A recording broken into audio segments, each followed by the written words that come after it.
ہے تو عرض یہ کر رہا تھا فتبعونی، فرمایا کہ میرے نقش قدم پر نماز بھی میری ہو، درود بھی میرے ہو۔ کہتے وہاں بھی درود کو نہیں مانتے، ہم درود کو نہیں مانتے، تمہارا باپ مانتا؟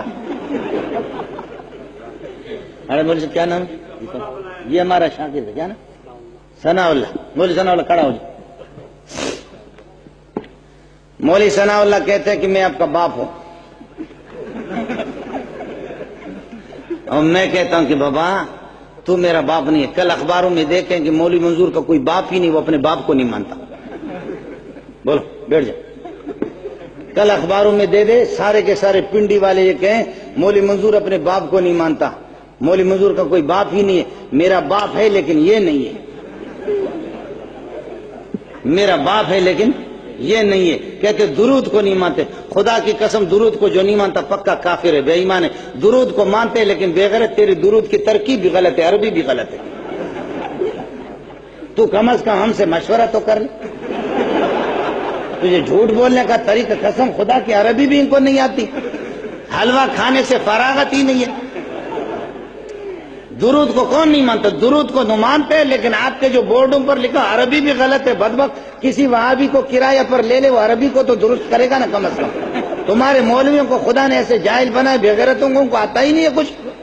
کم از کم ہمارے درجہ ثالث رابعہ کے تعلیم القرآن کا کوئی طالب علم لے لو، کم از کم اس کی عربی کو تو ٹھیک کرے گا۔ عربی میں عرض کر رہا ہوں کہ ادھر سے بولو، ادھر سے ان کی اذان، وہ جو انگریز کو لے کے بک گیا سی، ایک صلاۃ و سلام پڑھے گا تو 70 کا ثواب ملے گا، لیکن رمضان میں جیسے دیوبندی اذان دیتے بریلوی بھی اذان، صلاۃ و سلام کچھ بھی نہیں ہے، اس لیے کہ بھوک لگی ہے بدبخت کو۔ آپ کو چیلنج ہے، رمضان میں کوئی آپ کے پنڈی میں صلاۃ و سلام ہوتا ہے؟ نہیں ہوتا، اذان سے پہلے نہیں ہوتا، اور بعض تو کرتے بھی ہے، وہاں پر پھر لاؤڈ اسپیکر اندر مؤذن نے کمرے میں رکھا، ادھر سے ایک لقمہ لے کر کے ادھر صلاۃ و سلام لے گیا رسول اللہ، یہ تو کرے گا رمضان میں۔ تو یہی ہے نا، آپ گولی برساؤ، چاہے آندھی ہو یا طوفان ہو، دفعہ 144 بھی لگے، کوئی ماں کا لال کسی مسجد کی اذان کو بند نہیں کر سکتا۔ خدا بتاتا ہے کہ سنت کا راستہ کوئی روکنے والا نہیں ہے، جھوٹ تو معمولی بات پر رک جاتا ہے۔ جھوٹ وہی ہے، تھوڑا سا اس کو جھٹکا لگا وہ رک جائے گا۔ سنت کو، سنی کو کوئی روکنے والا بھی نہیں ہے، سنت بھی کہیں پر رکتی نہیں ہے۔ اس لیے بزرگوں نے جو آپ کو بتا دیا، بزرگوں نے بتا دیا، شیخ القرآن کو فرشتے بتا بھی رہے ہیں، اور آپ کے اکابرین کو بزرگ بھی بتا رہے ہیں کہ شیخ القرآن نے زندگی اپنی پوری کسی کے خدا کی قسم کوئی پرواہ بھی نہیں کیا۔ اب یہ ہے کہ اللہ آپ کا بھلا کرے۔ اب مسئلہ یہی ہو گیا کہ آپ کیا کر کے بھائی اپنے گھر میں جاؤ، جلوس کرو، کچھ بھی کرو، وہاں جمعہ پڑھو، عید پڑھو، طواف کرو۔